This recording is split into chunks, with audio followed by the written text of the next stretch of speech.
All right, so today we're diving into the Enneagram. Now, you might be thinking, oh, another personality framework. But trust me, this goes way deeper than those surface level descriptions you usually see. Today we're exploring how the Enneagram intersects with love. Not just love in general, but the three distinct types of love, according to the ancient Greeks: philia, agape, and eros. You know, it's amazing how much wisdom we can still glean from those ancient philosophers. Their insights into human nature, they're incredibly relevant, even today. And when you combine those insights with the Enneagram, you get a powerful framework for understanding how each personality type experiences and expresses love in their own unique way. Exactly. And the really cool thing is that understanding these three love types can be a game changer. It can unlock greater self-awareness and develop us better understand the people we care about most. Absolutely. It's about seeing beyond those surface level behaviors and understanding the deeper motivations behind why people act the way they do in relationships. Okay, so let's start unpacking these love types. Tell me more about philia. What exactly is it, and how does it play out in real life? Philia is often translated as love of admiration. It's about recognizing and appreciating virtue, excellence, or shared values in another person. It's about being drawn to the goodness you see in them. So it's not necessarily about romantic love, but more about that deep respect and admiration you might feel for a mentor, or a colleague, or even a historical figure you admire. Precisely. Think about the student who's completely captivated by a wise teacher, or the athlete who idolizes a legendary coach. That deep reverence and the desire to emulate those qualities is a hallmark of philia. That makes total sense. So which Enneagram types are most likely to be driven by philia in their relationships? Philia is the dominant love style for types 1, 6, and 5.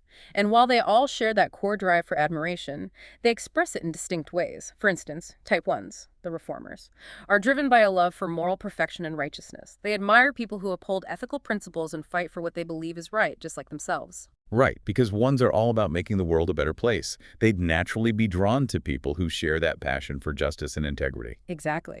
Then you have type 6s, the loyalists, who are all about security and stability. For them, philia manifests as a deep appreciation for loyalty and dependability.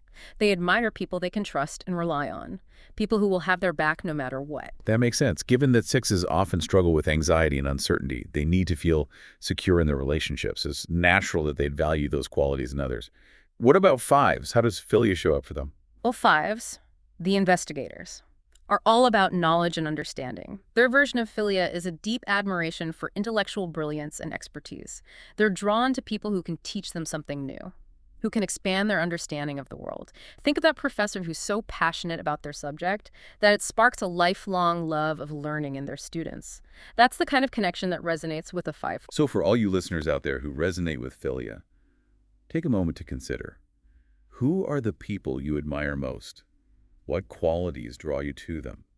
Is there their unwavering integrity, their steadfast loyalty, or their intellectual prowess?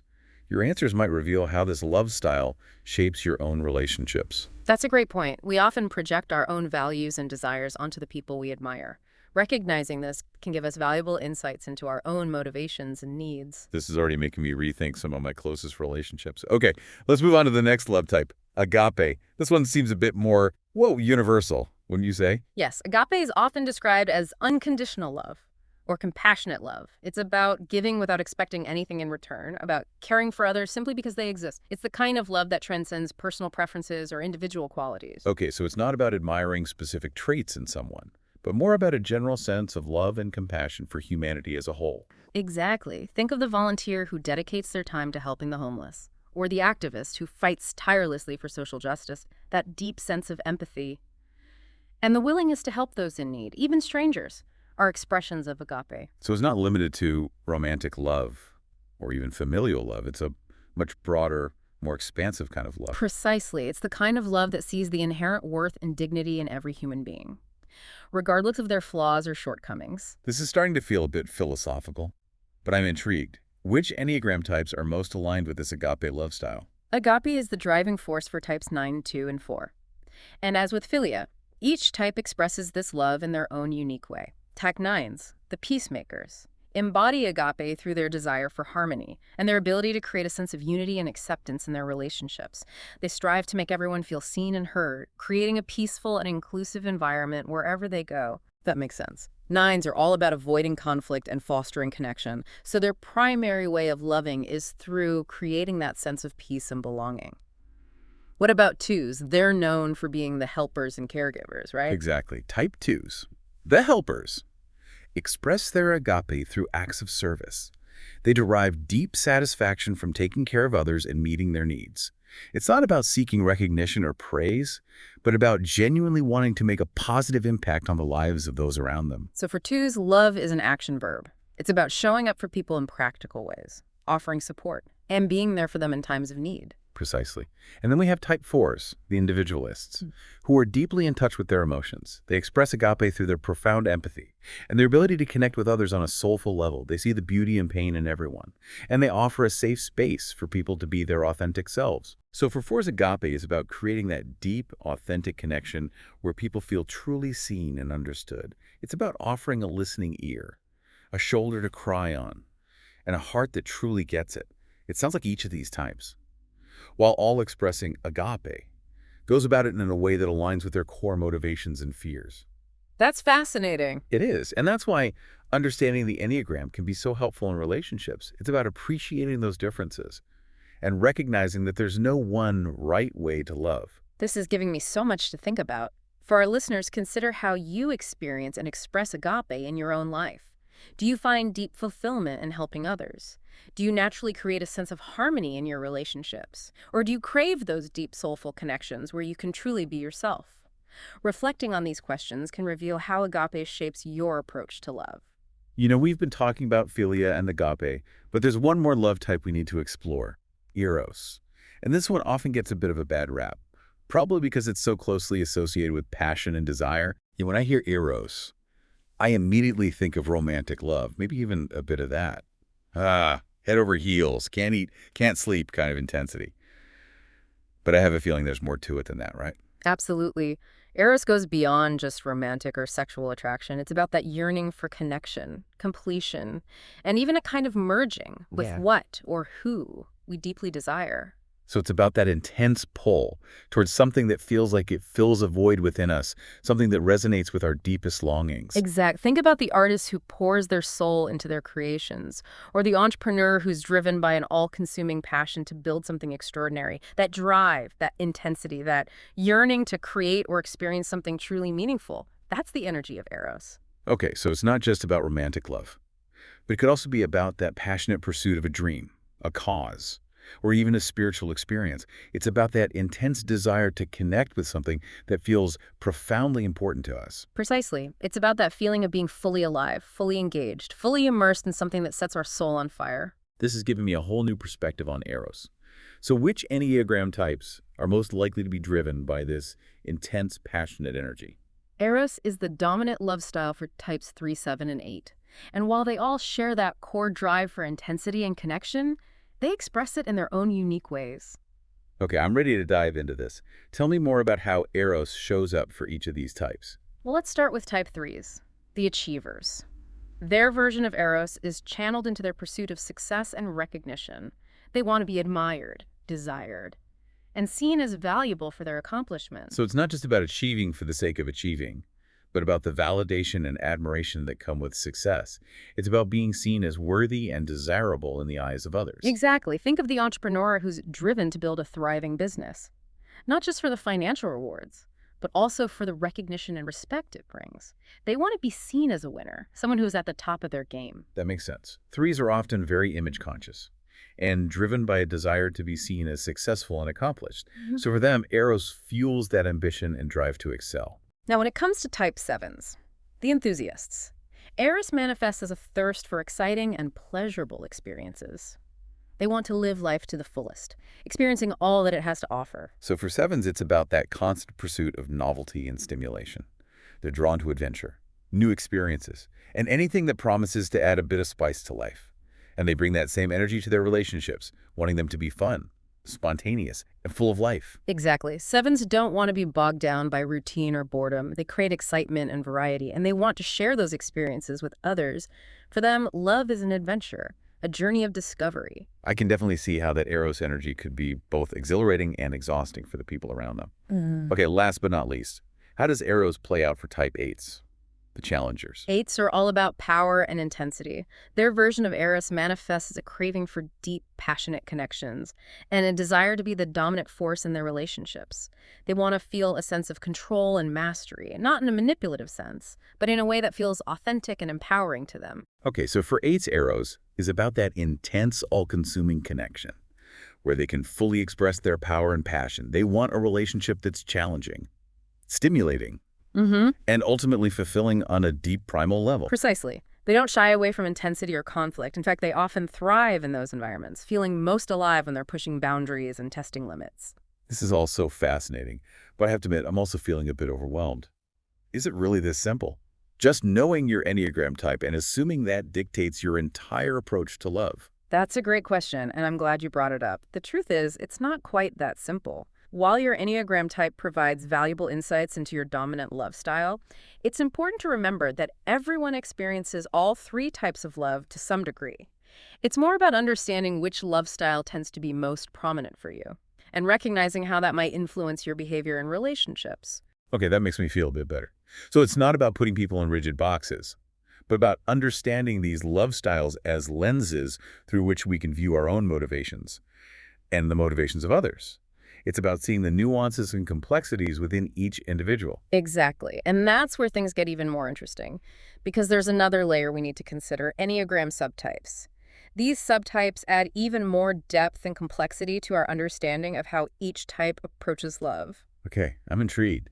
Tell me more about these subtypes and how they influence our love styles. Well, there are three main subtypes: self-preservation, social, and sexual.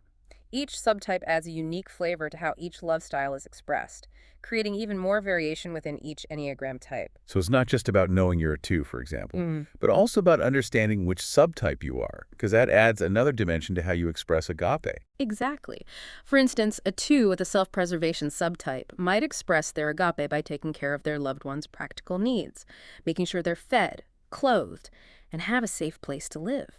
They might be the one who always remembers birthdays, sends thoughtful gifts, and makes sure everyone is comfortable and cared for. So the agape is very much focused on nurturing and providing for their loved ones' basic needs, creating a sense of safety and security. Precisely. Now, a 2 with a social subtype, on the other hand, might express their agape through acts of service to the larger community. They might be involved in volunteer work, charitable organizations, or social justice movements, using their energy and resources to make a difference in the world. So their agape extends beyond their immediate circle to encompass a broader sense of care and responsibility for the well-being of others. Exactly. They want to make a positive impact on the world and contribute to something larger than themselves. And finally, a 2 with a sexual subtype might express their agape through intense, passionate acts of devotion to their loved ones. They might shower their partner with affection, gifts, and grand gestures, wanting to create a sense of deep connection and intimacy. So their agape is infused with that eros energy, creating a very intense and passionate expression of love. Exactly. They want to merge with their beloved, experiencing that sense of oneness and completion that Eros brings. Wow, so even within the same Enneagram type, there can be such a wide range of expressions of love. Depending on the subtype, this is really making me rethink everything I thought I knew about the Enneagram. That's the beauty of it. It's a constantly evolving journey of self-discovery and understanding. And it's not just about knowing yourself, but about recognizing these nuances in others as well. Okay, so let's say I've figured out my Enneagram type, my subtype, and even my dominant love style. How can I use this knowledge to better understand and connect with the people in my life? Well, one of the most powerful applications is in conflict resolution, when you understand your own love style. And the love style of the person you're in conflict with, you can approach the situation with more empathy and understanding. Can you give us an example of how that might play out in real life? Absolutely. Let's say you're a type 2 with a strong social subtype. You're driven by agape, and you express that through acts of service to your community. Now imagine you're in a conflict with a type 5, who's all about knowledge and understanding. They're driven by philia. Okay, I can see how that could create some tension. The 2 might feel like the 5 isn't emotionally engaged enough, while the 5 might feel overwhelmed by the 2's emotional intensity. Exactly. In this situation, it's crucial to recognize that you're approaching the conflict from different perspectives.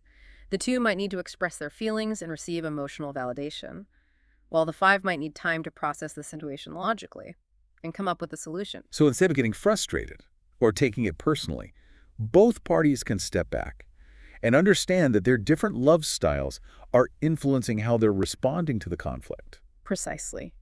By recognizing those differences, you can start to bridge the gap and find a resolution that works for both of you.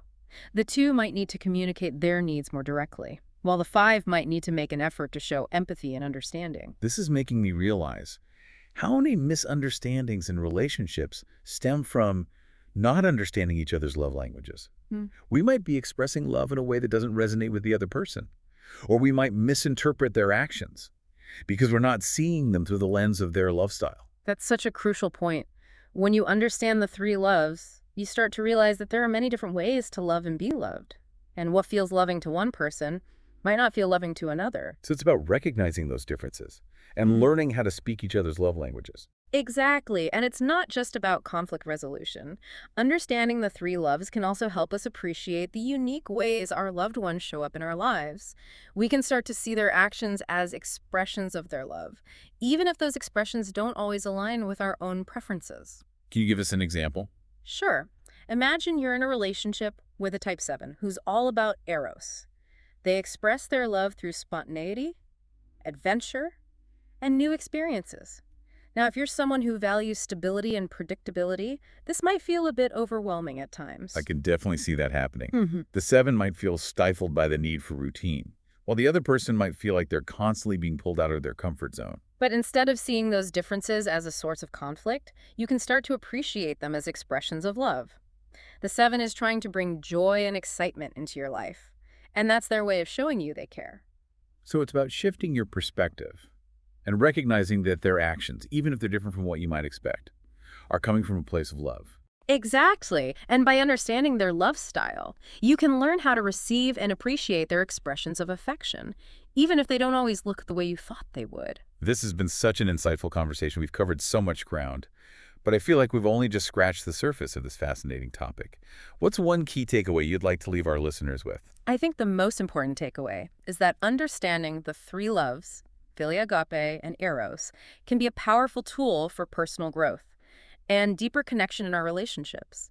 It's about recognizing that there are many different ways to love and be loved, and that each of those expressions has its own unique value. Beautifully said. And for all of you listeners out there, here's a final thought to ponder. Knowing your own love style, how might you approach relationships differently?